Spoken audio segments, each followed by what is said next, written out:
Mario Sorrenti, welcome to SHOWstudio, and thank you for making the time to see us.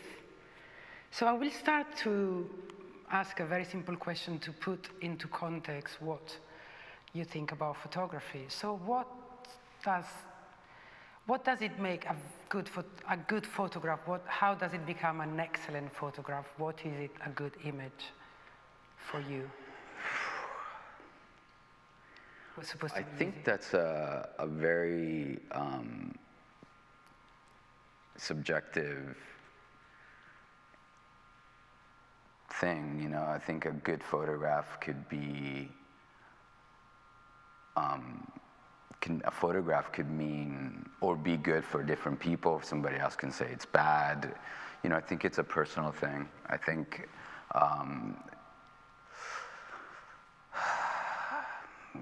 that's a really tough question. I mean... Think about your work. I mean, probably sometimes in your career you've looked back and said, what's that? Or, wow, this was really amazing. Is that something that matters the most for you? You know, I've edited contact sheets before where I thought I was editing the right pictures, and then I'd re-edited them again 5-10 years after, and my point of view changed. I think, you know, for me, when I take a photograph, all of these things come together where it's the composition, it's the emotion, the anatomy. It's like this crescendo of aesthetic and emotional things that come together and come to a pinnacle. And at that moment, that feels like that's the right moment, the final moment, the decisive moment. Could be the good photograph, but then you go back in your edit and you just start to look through the work and the photographs, and you say, well, maybe that's more spontaneous here, and that is a better photograph. Or so it kind of depends what you're going for, you know. I think a good photograph has to be something that evokes a response from an individual or from someone or from yourself. So it's about feelings. For me, it's about feelings, yeah. That's very good. You talk a lot in the interviews and that I've read or seen you in. You use the word passion very much, and we all know that you were born in Naples, which is probably the city of passion. So I wonder if there is the Italian in you about that, or it's just because you are like that.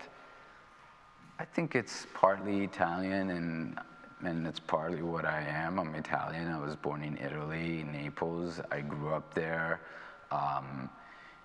You know, I think I'm quite a romantic, passionate individual by nature.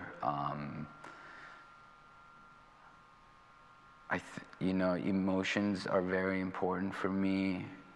Trying to understand emotions, growing up emotionally is important, experiencing and being able to create things that you know, that draw emotions from people, and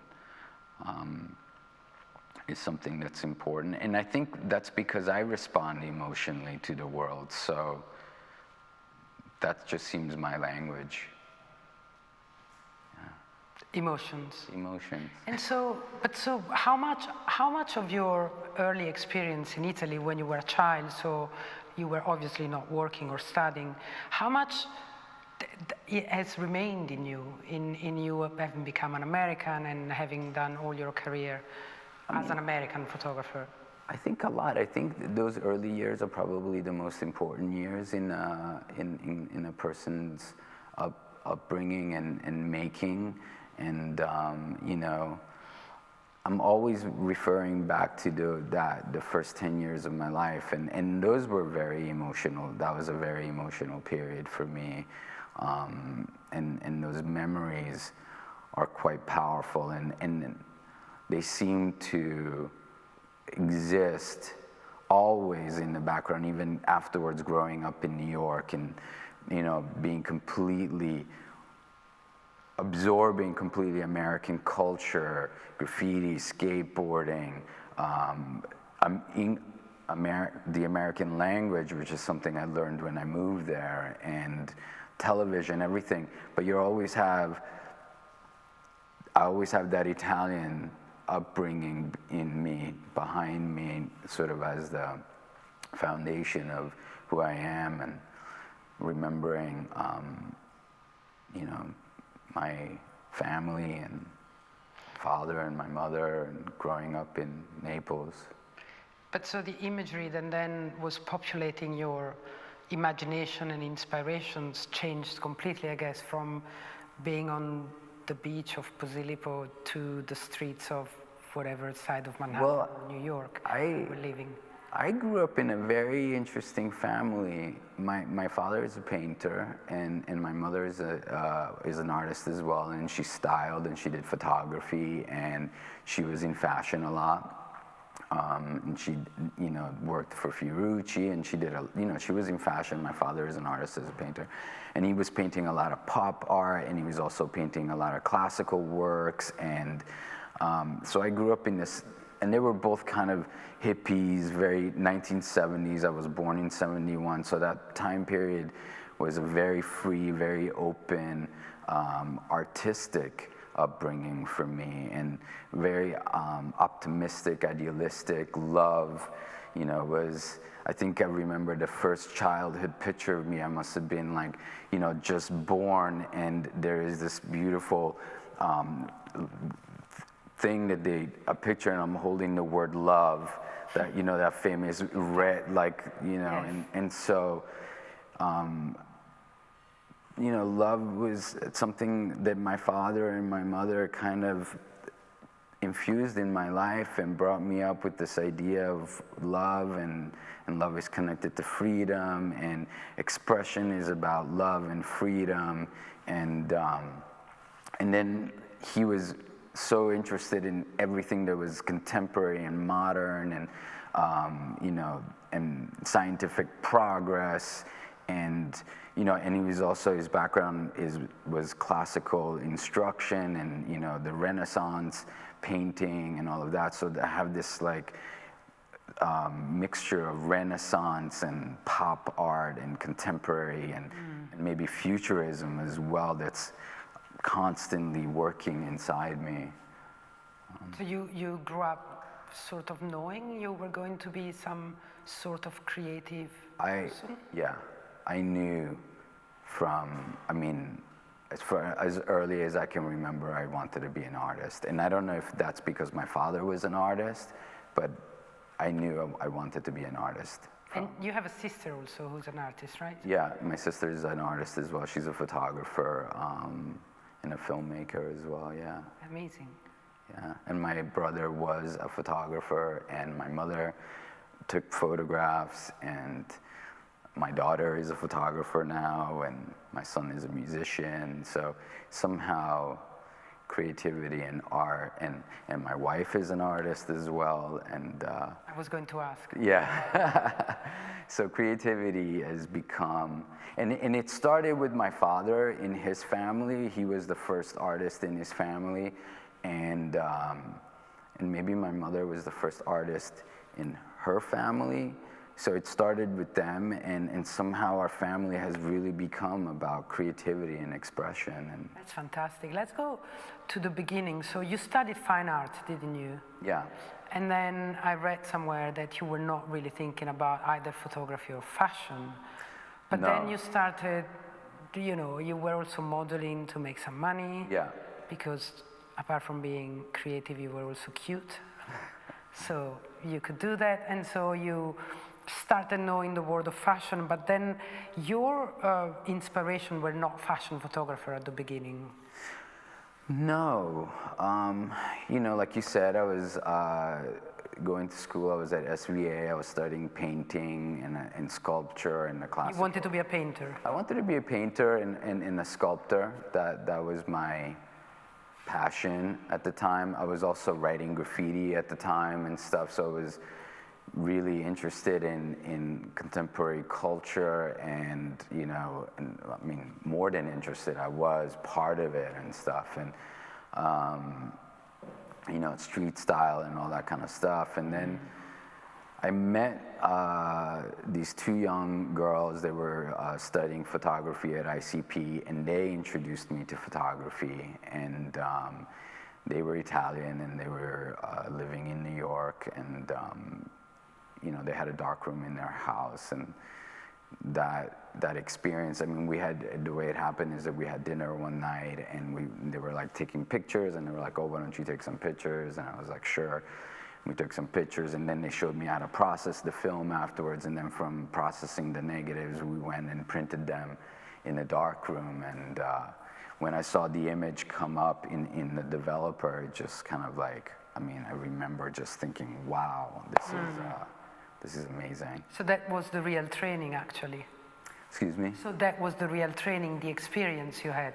Yeah, that emotion that I experienced. But I was still painting a lot, so I was taking pictures and painting, and slowly somehow photography became more important to me. So I didn't stop painting, but I wasn't painting, that wasn't my focus anymore. All of a sudden I needed to know everything about photography. I needed to learn how to print. I needed to learn everything about the artists that were creating photographs, the world of photography, what it was, the different disciplines of photography that existed, and I just completely became obsessed and absorbed by photography, where, I stopped going to school, dropped out of school, and started educating myself in photography, and then I needed to make some money, so I was lucky. I started doing some modeling, not a lot, just enough to buy a camera and then get by and stuff, and it was fun also, because it was like I was in the world of photography, And were you inspired by the actual photographer who were taking your picture? Yeah, I was very lucky. I got to work with a lot of incredible photographers. I worked with Bruce Weber and Steven Meisel, and it was really interesting to see how other people worked at that point in my life. I learned a lot from there, trying to figure out, I want to be a photographer. How does it all work? How does it work in the studio? How does all take place? And, and it was also interesting being a model, because it was great it was, for me, really good to understand what it was like to be on both sides of the camera. It kind of helped me connect with my subjects, and kind of have a better understanding of it all.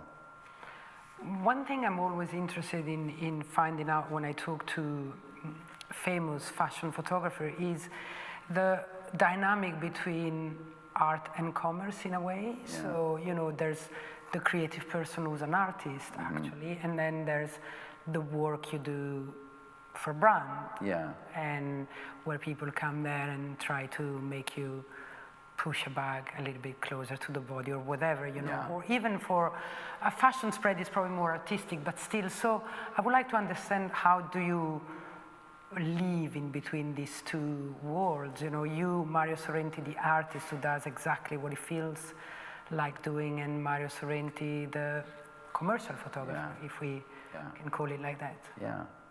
Well, I struggled with that for a long time when I was younger. You did? Yeah.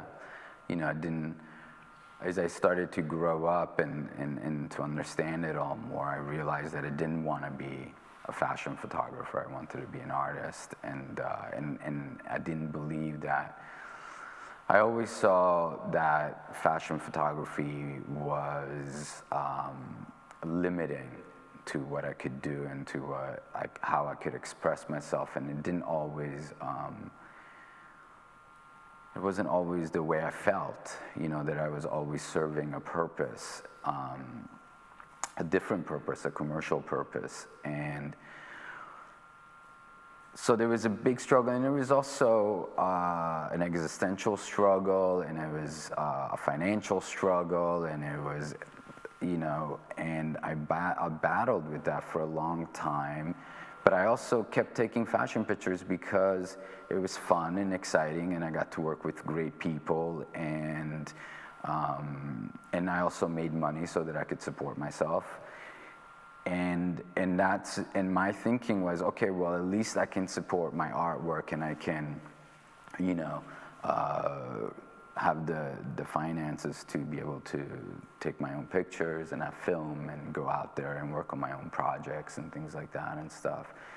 But it wasn't until my maybe 30s that I realized that I felt comfortable being and calling myself a fashion photographer, and also realizing that you are an artist as a fashion photographer, and that that thing could be one thing. Those two worlds can be one thing somehow, It's also a little bit because of the world, because actually photography has been starting to be recognized as an art. Actually, recently, more recent than many top photographers Very in the recent. past, thanks to a few galleries that say, but this is actually art. And so that's why there are still photographers who call themselves fine art photographer, and they refuse to be called fashion photographer. Yeah. What do you think about that? Yeah, I mean, it's, I think the art world still does refuse to accept fashion photographers as artists in a way. There's definitely that, that still exists.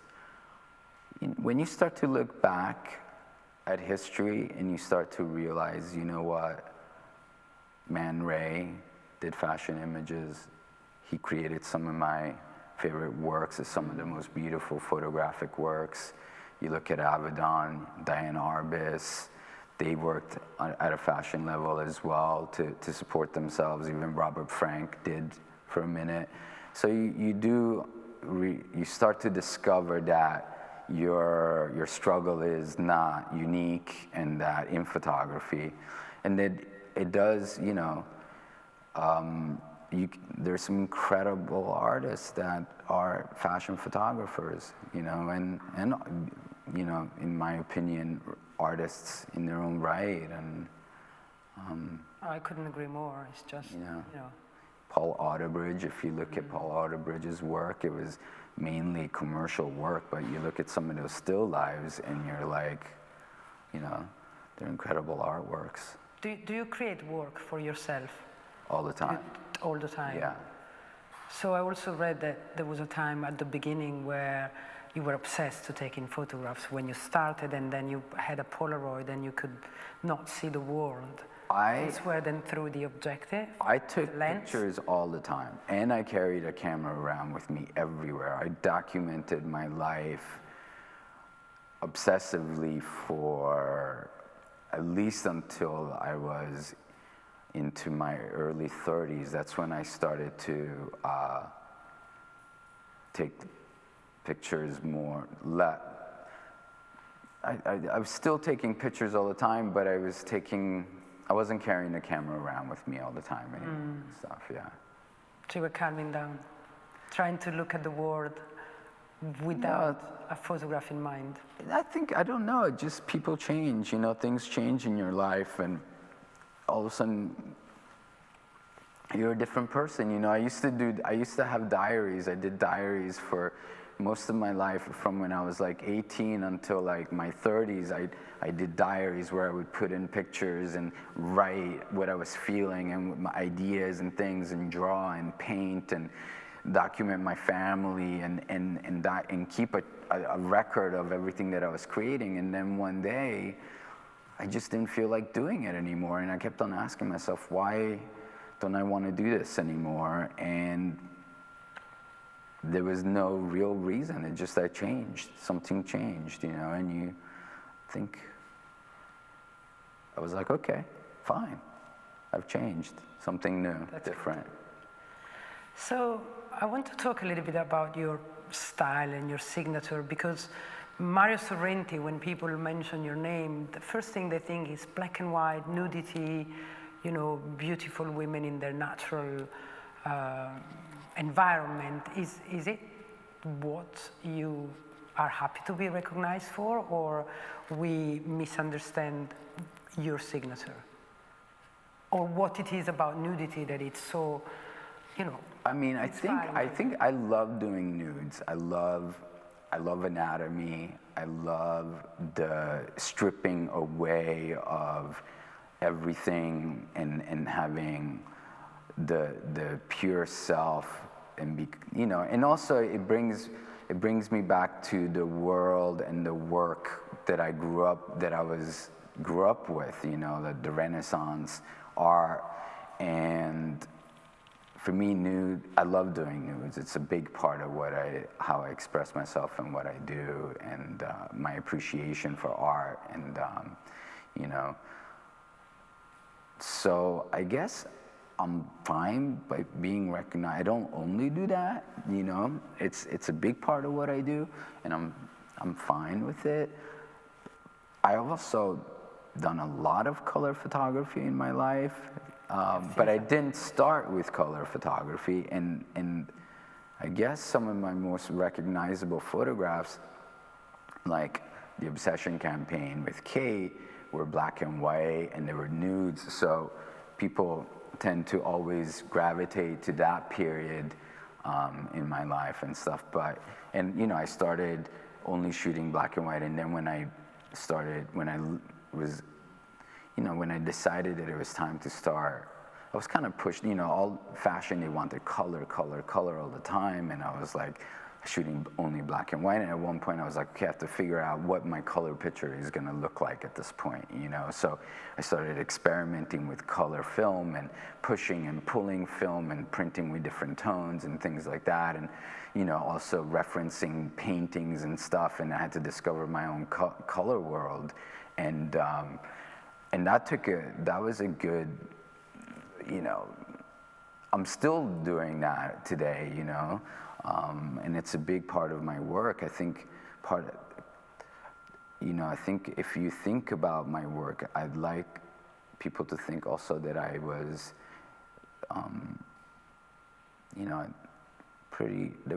for a very long time, I took very dark, saturated colors, kind of like, I was inspired by the way paintings looked in churches, and the way they always looked dark, and the lighting was quite dark, and the colors looked muted and stuff. So that was what I was drawn to. So that became my color world, and I did a lot of fashion work that was inspired by that tonality and that color. So more inspired by artists than by the street or by what you were seeing around you in normal life? Well, I started doing photographs because I thought, this is a really fast way that I can create an image. Mm-hmm. And I started painting.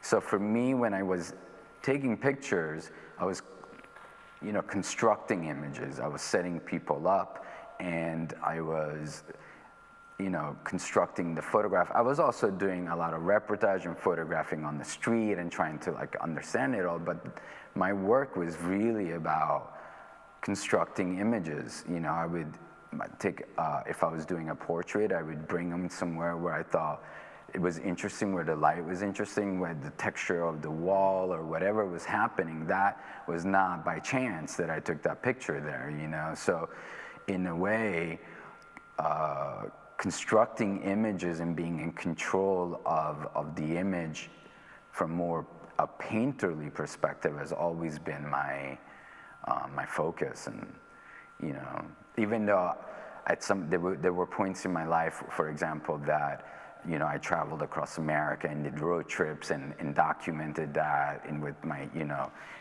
on a more reportage style, that was definitely a world I wanted to learn and to discover and stuff. But my main thing is constructing images. So how did you leave the passage between film and digital? Because digital, as our own Nick Knight says, allows you much more, to construct and work with the image afterwards. What do you think about that? I was very excited about it when it started. I mean, I like to think that, I was along with very few people, like some of the first people, photographers, they like accepted digital photography when we were shooting like with little cameras. There was 7-megapixel camera that was like your high-res file and stuff. And, this is like 15 years ago at least. And, I was very excited about the process. And at the time, I was also printing a lot of my own color work. So I was always struggling with,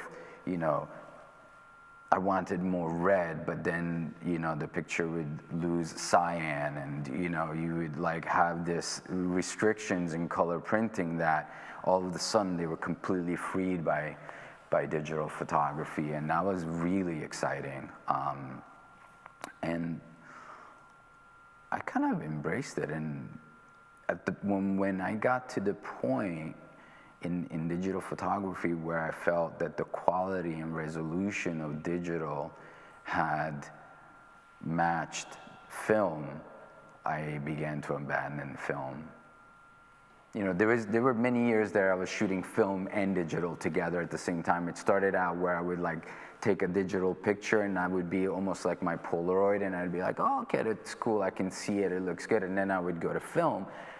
And then it slowly started shifting. I slowly started shooting more digital and less film, and to the point where I was like, well, I'm more excited about printing the digital than going back and printing the negative and stuff, and I have more freedom. So then I just completely shifted to digital. And I'm still very excited about shooting digital. And what do you think about the whole discussion about retouching or not retouching? It went too far. Now it's all about, every kind of body, every kind of beauty. Beauty is not one thing only. How do you leave that? What's beauty for you? What's beauty for me? Yeah, maybe there's about 3 questions in one, but... Beauty is in the eye of the beholder, I think. Oh, that's a good answer. Again, beauty for me is something that evokes a powerful emotion. I think is beautiful, and digital retouching, I think, is part of the process. I think that the ways, for me, like I said, it's like an extension of painting. So when you're painting, you're making decisions that are not necessarily connected to reality anyway and stuff. So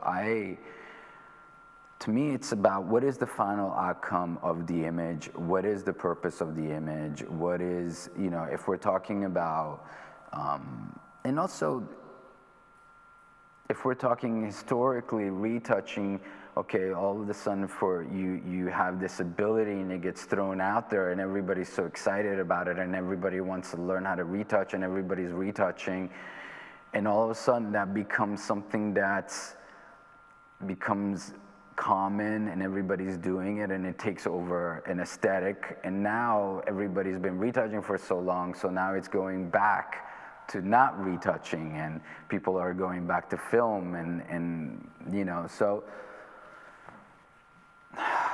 and photography, in my opinion, is something that has always been what's the right word,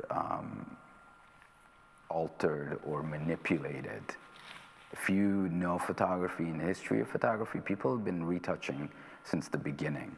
In the dark room, they were in the dark room, yeah. If you look at all those incredible 1930s Hollywood portraits, those were all retouched. Those heavily retouched as well. And how do we feel about those pictures today? We're not standing there saying, oh, Marilyn Monroe didn't really look like that,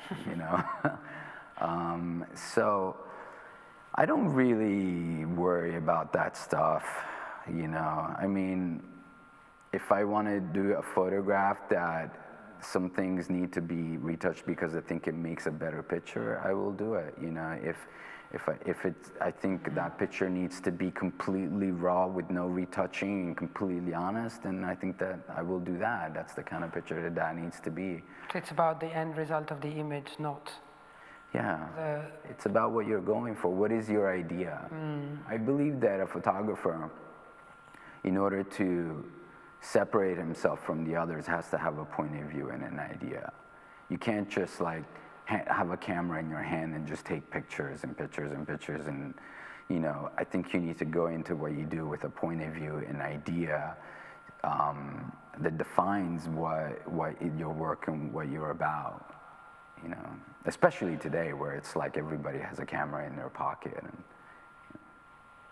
Yeah, I mean, yeah, but there is a difference between a photographer with a camera or me taking a picture in the street, right? It's like, I think again, it was Nick who told me once, not because you have a pen, you're Shakespeare. So yeah, it's a little bit the same thing, no? Yeah.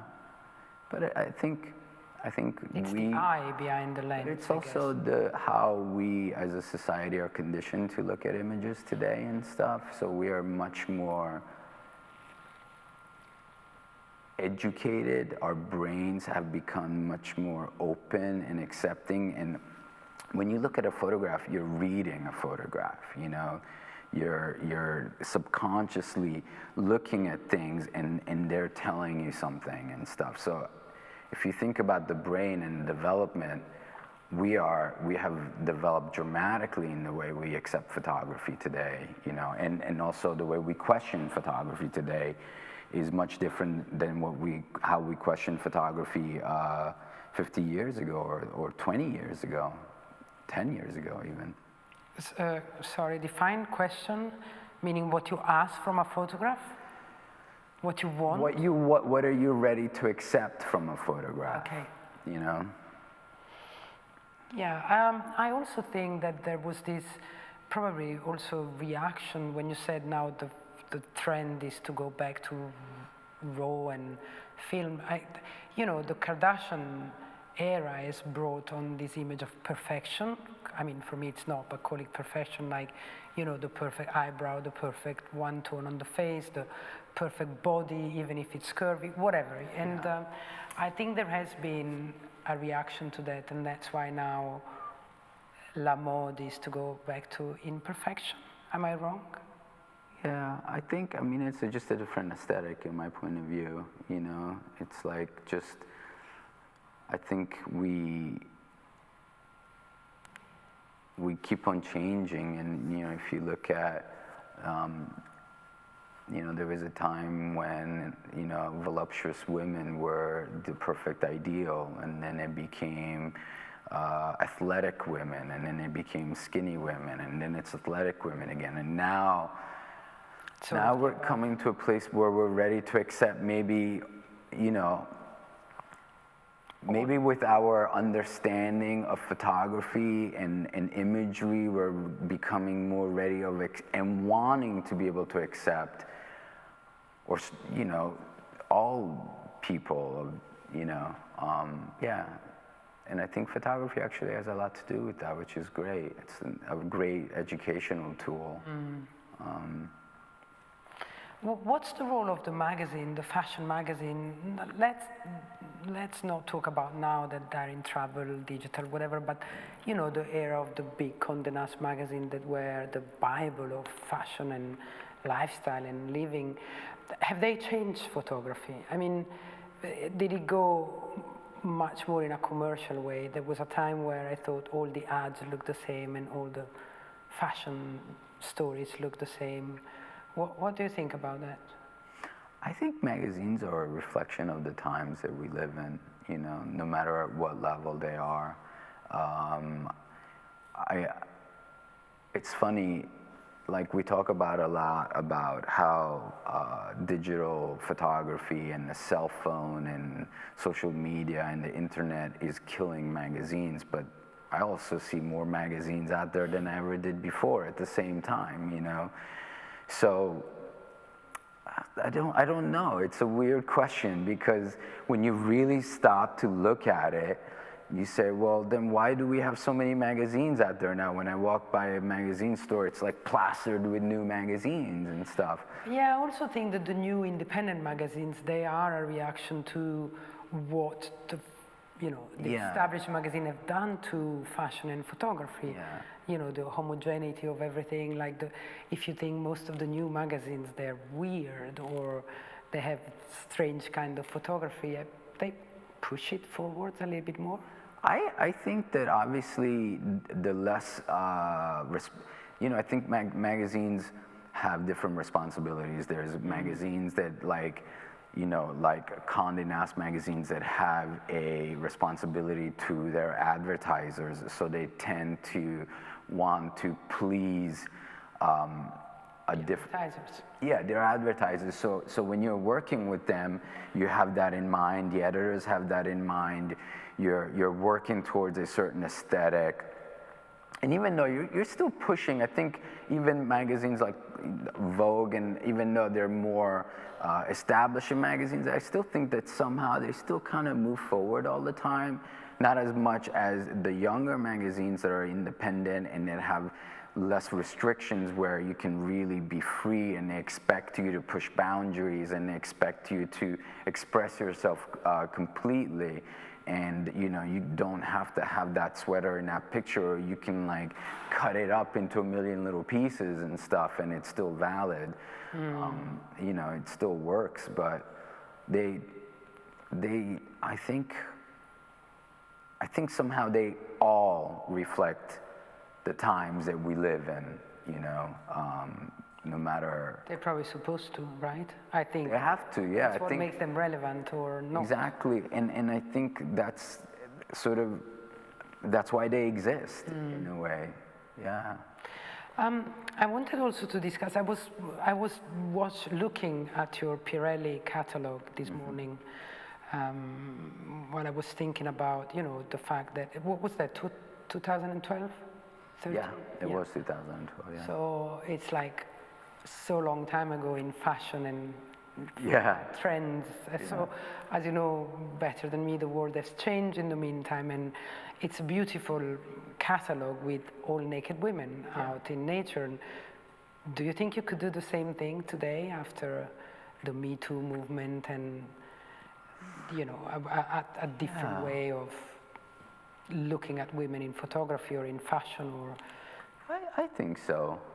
When I did that catalog, that was not easy to do as well. That because at the time Pirelli were a kind of like what they had done in the past was like a kind of sexy women, pushing the sexuality thing, and also there was always an element of fashion in the mixture, and that was something that I thought, I'd really like to do something really pure and strip it down completely, and not do sexy, but do kind of pure existential portraits in a way of women, and really do that. And they were like a little scared of it. They were a little freaked out. They were like, oh, we're not sure, if it's right, if it's Pirelli in this. And and also to be able to like make that box and take them out from the world that they were so comfortable in, that was kind of a struggle. And I think as an artist, I think you're always trying to push people a little bit to a place where maybe they're not so comfortable, but it's like a step forward. You like to think that it's a step forward in our growth, in our emotional growth, or in our understanding of ourselves as people and stuff. I don't know if that if it would be easier not to do it. Could you do the same thing with different body shapes and different ages? Oh God, I would love to. Oh, you could. Because you're woman, and it's not a criticism, but it's usually that certain kind of beauty, and that catalog, I agree with you, is not sexy, because I think it's more refined, completely naked, that half dress in, in the poses, and it's very natural. But today, people would say, well, they're all skinny, they're all of a certain kind of beauty, they're all young, they're all famous. Yeah, I think, I mean, you know what, that book, the catalog, the Pirelli catalog was still as well kind of pushed to a place that, you did have to have a structure, and they wanted you to photograph renowned models and actresses. So you kind of do have restrictions and parameters in that world as well, Maybe today, because it's so become more open and the idea of being more inclusive is the trend, that would be different and stuff. But in my career, if you look at my work, I've been photographing women of all sizes since the beginning and stuff, and I get super inspired by women that are voluptuous, and that takes me back to the painting, and again, that's like something Renaissance. Very part of my education as an artist. So it would be easier to do that today, I think, because that's the time. It would be the brief today. Yeah, exactly. Probably the brief would be that. Yeah. Exactly. Okay, well, it's time to talk about Kate and the book. So you're in London, especially, I guess, for the launch of your new book, Kate, which is very beautiful, by the way. Congratulations. Thank you. Everybody knows the story about behind that campaign and probably those photos that are all unseen and unpublished, right? The majority of them. There's some that had been seen before and had been published in some magazines before, but the majority of them are unseen and unpublished, yeah. So all those photographs in the book were taken in that holiday/work holiday? No, all the pictures were taken in a period of 2.5 years between late 91 to 92, late 92, 93 kind of thing. It was between 91 and 93, and they were mainly, all the pictures were mainly taken on just every day, at home or on vacation or in between shoots, or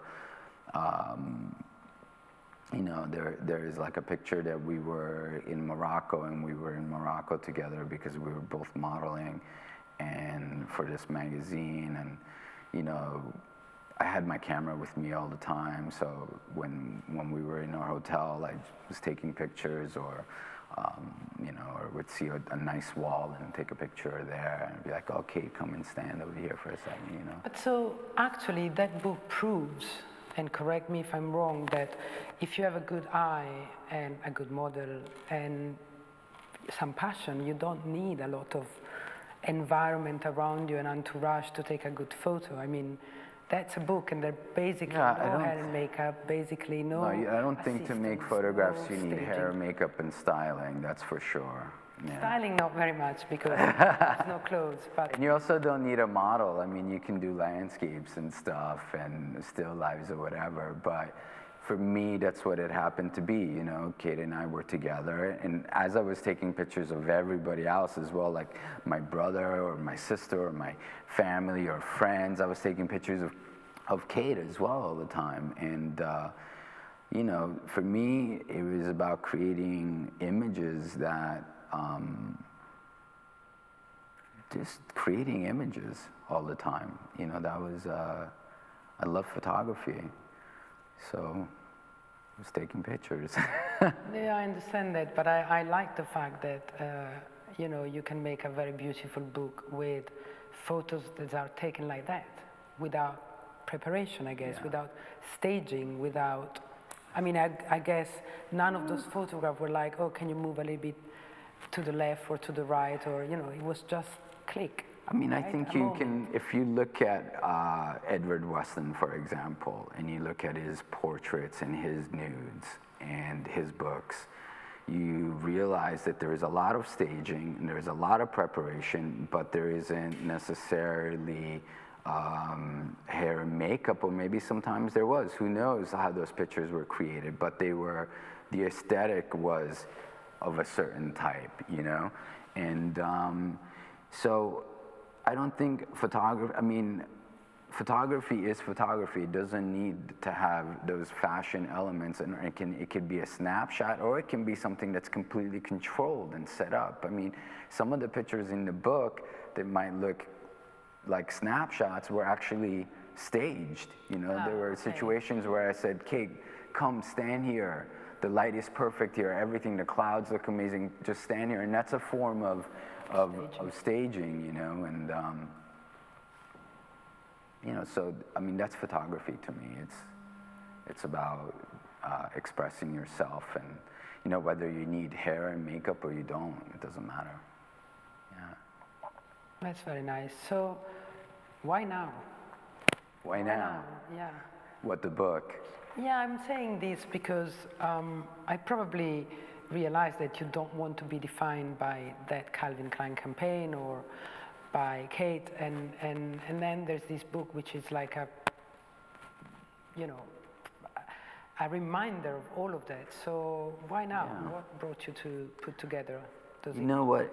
I don't know. I'm a very slow person. It takes me a very long time to do stuff. Okay. About 20 years in this 20 case. years, Right? 25 years, yeah. 25.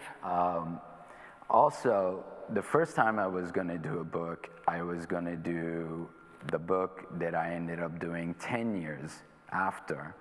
And the first book that I did was a book on my brother, and that was random. And I was supposed to do Draw Blood for Proof at that time, and Draw Blood for Proof sat in my drawer for 10 years.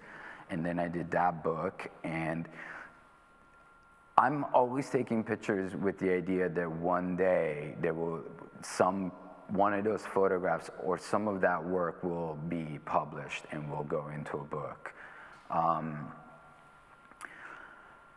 And it's purely by chance, you know, about 8 to 10 years ago, I mean, I'm like losing track of time now. We started working on digitizing my archive, and my wife, Mary, was in charge of that. And she was putting all the negatives and contact sheets in order and scanning them and stuff. And she came across all the pictures, and she was like, wow, these are really beautiful. You should do something about this. It's great. And, you know, I was like, yeah, they're great, they're beautiful. But I didn't really think about it. And then, you know, and then I showed some of the pictures to Dennis Friedman. And Dennis was like, wow, these are so amazing. You know, you really have to make a book about this. And I was like, not really sure, because I didn't want to make a book on Kate and capitalize on the idea of Kate and stuff. But, you know, so I said to Dennis, okay, let's edit the pictures. Let's see if there is good photographs here. You know, let's see if there's something that's worthy of a book and making a book. So very loosely, we started editing, and, you know, it took like 3 or 4 years, and we're like, you know, a week here and a week there without any real pressure. And then about 8 months ago, he came to me and he said, look, I'm working with Faden. They're a great publishing company. You should consider, we should do the book on Kate. And I was like, okay.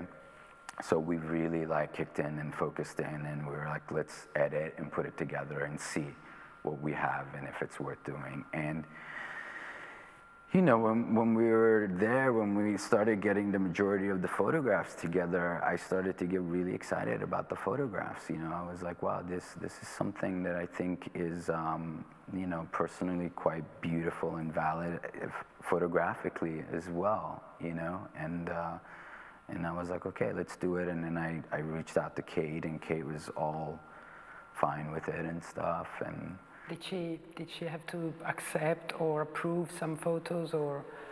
Of course, yeah. She had to approve all the pictures, and you know, we had to show her everything, and we did. And I came to London and showed her all the pictures once you know, I talked to her about 5 years ago. I was like, look, I'd really like to do a book, I think, of the pictures we did together and stuff. And then she was like, yeah, sure. You know, she's so chill about stuff. And then, you know, and then I was like, I'll show you the pictures, all the pictures, once I have the whole edit together. And so I came, I showed her all the pictures, and she loved all of them, and she was super cool and loved the project. And, you know, for me, it became also like, You know, the reason, it's funny, the book is like a box, and the reason why I wanted it to be in a box is because I wanted to be a gift in a way. You know, I really was a little sentimental about it as well, and wanted it to be something very special, you know, because I think it was something very special in my life. It was the beginning of my career, the beginning of my manhood, the beginning of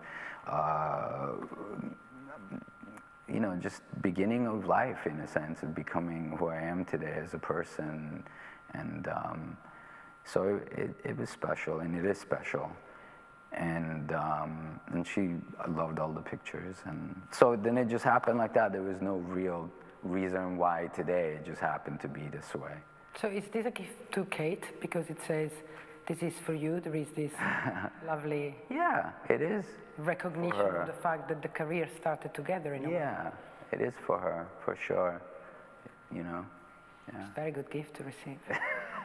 And just to, you know, understand this 25 years in between of the life of an artist, would you, I mean, do you recognize your, I mean, from what you said, I guess yes, but do you recognize your style in those photographs? There's something that, even if you like it because it's a beautiful photo that you took a long time ago, would you do anything different?